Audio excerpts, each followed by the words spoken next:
You guys love Ben Franklin videos.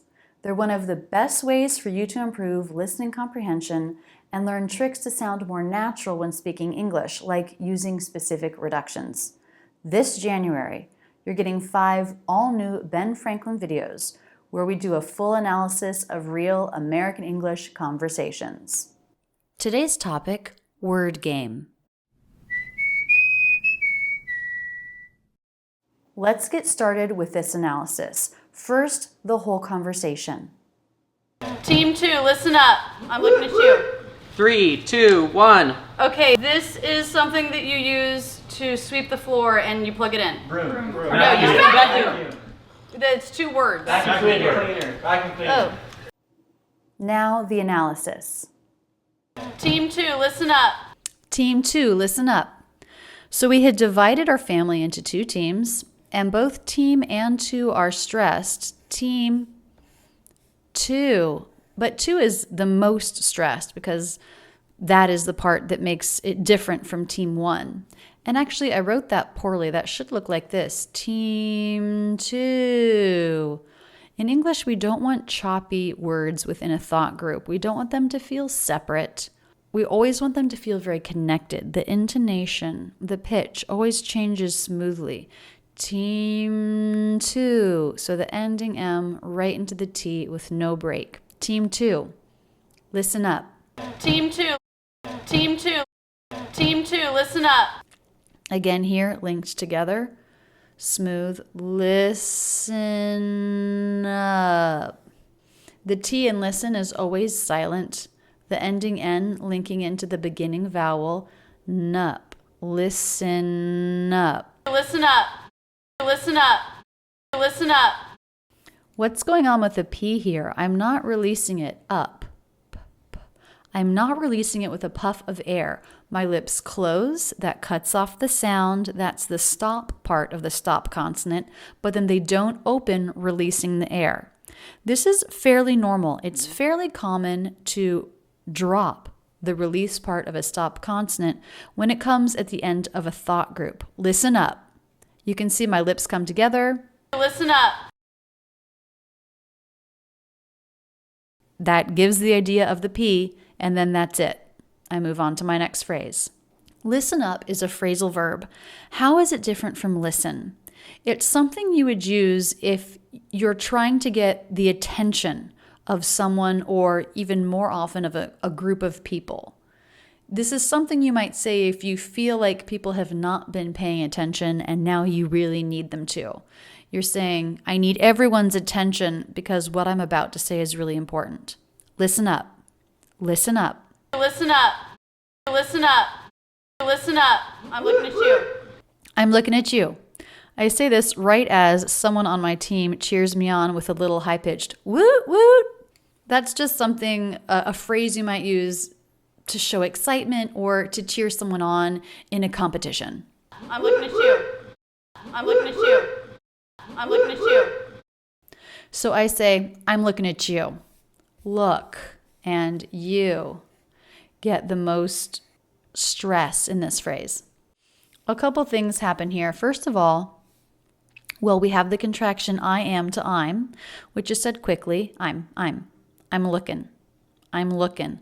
Look, being the stressed syllable there. Then I change the NG sound. I just make it an N sound, lookin'. So I make the sound at the front of my mouth with the front of my tongue rather than at the back of my mouth with the back of my tongue. I'm looking at you. Looking. I'm looking. I'm looking. I'm looking. This is a little bit more casual of a pronunciation, and we definitely change the NG to the N quite a bit in ing words, but I don't recommend doing it all the time. There's definitely such thing as doing it too much. We tend to do it more with the ing words that are the most common. What's going on with at you? First of all, I reduce the vowel in at, so it's the schwa. Then we hear a CH sound. Where's that coming from? When a word ends in a T and the next word is you or your, it's not uncommon to combine those to link them together with a CH sound. Chew, chew, it's you, it's you. I'm looking at you. It's you. It's you. I'm looking at you. I must have thought that somebody on my team had not been paying very good attention because I say listen up, which means what I'm saying next really matters. I'm about to start. And then I say I'm looking at you, specifically calling out someone on my team. I'm looking at you. 3, 2, 1. Then my nephew gives me a countdown for the timer. 3 separate content words. 3, 2, 1. All with an up-down shape of stress. 3, 2, 1. We never want flat pitches in our stressed words. This up-down shape of stress, this change of pitch, of intonation, is what marks a stressed syllable. It's very natural American English to do this. 3, 2, 1. 3, 2, 1. 3, 2, 1. Okay, this is something that you use. Okay, this is something. So the words this and is, they would usually be said very quickly. This is something. But as I read it, I'm still thinking about what to say, so they get made longer. This is, they're both turned into stressed syllables, but this is not how it would normally be pronounced. This is becomes this is something. This is something. That's the change that's important in conversational American English.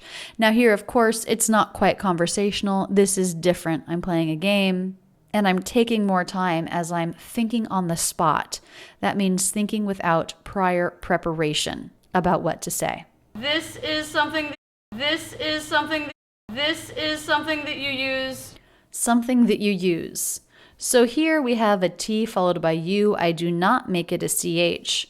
I make it a stop T that you use, but I do reduce the A vowel. That becomes the. This helps me say this word more quickly. That you use. That you use to sweep the floor. To sweep the floor.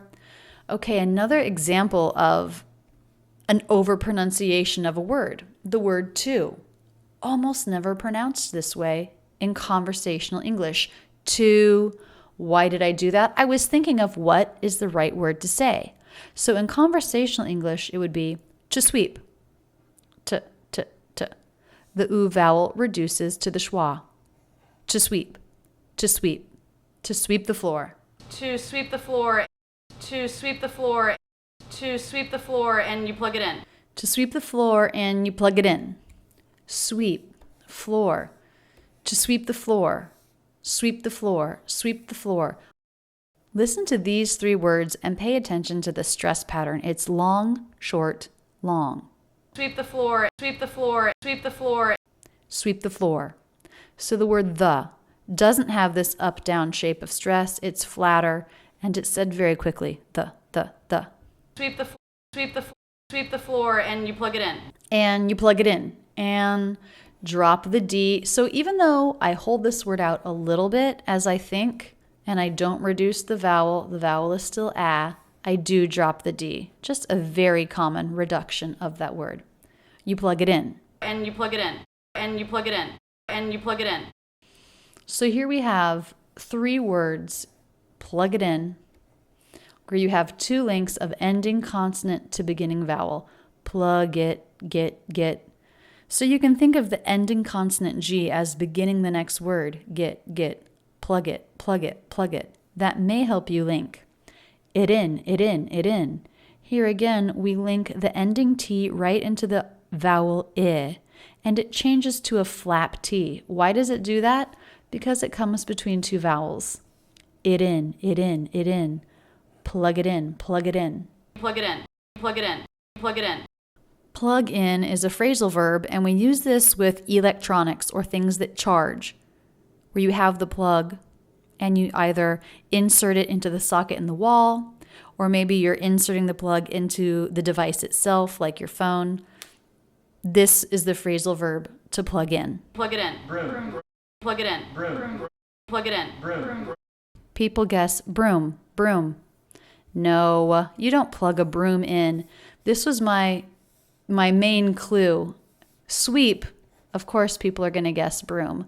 But when I said plug it in, Remember, this has to do with electronics, so that was my big clue. It's not a broom. Plug it in. Broom. No, you vacuum.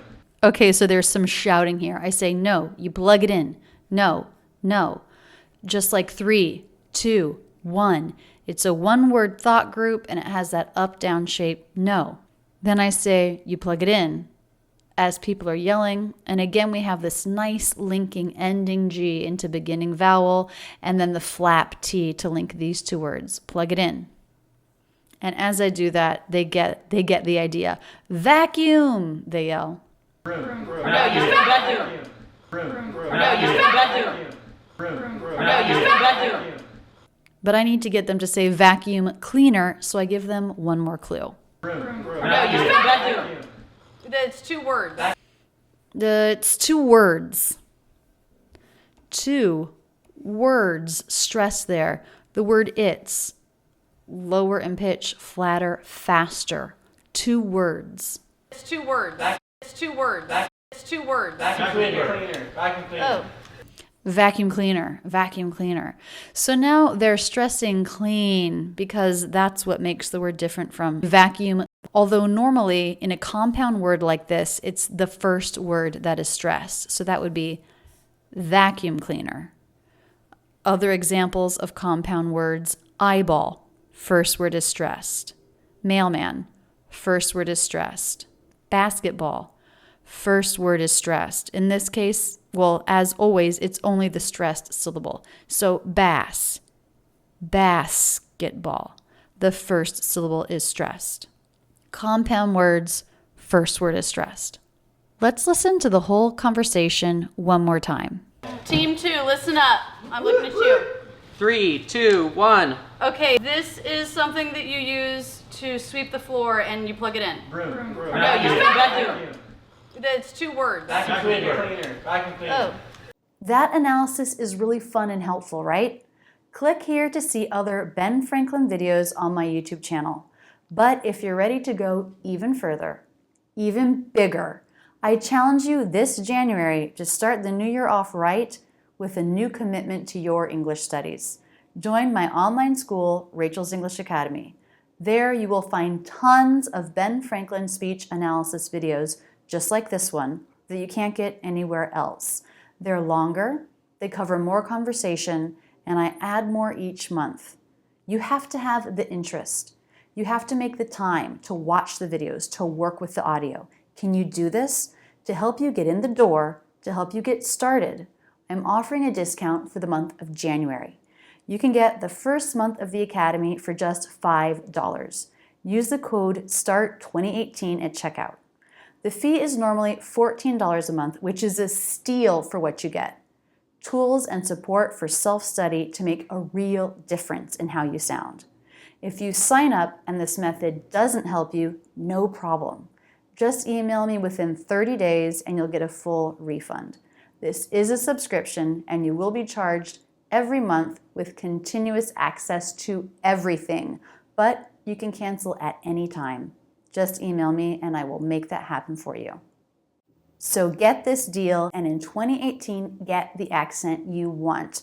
More fluency, more ease in American conversation. If you want to see my absolute latest video, click here. If you're new to the channel, check out this Where to Start playlist. Click here to subscribe.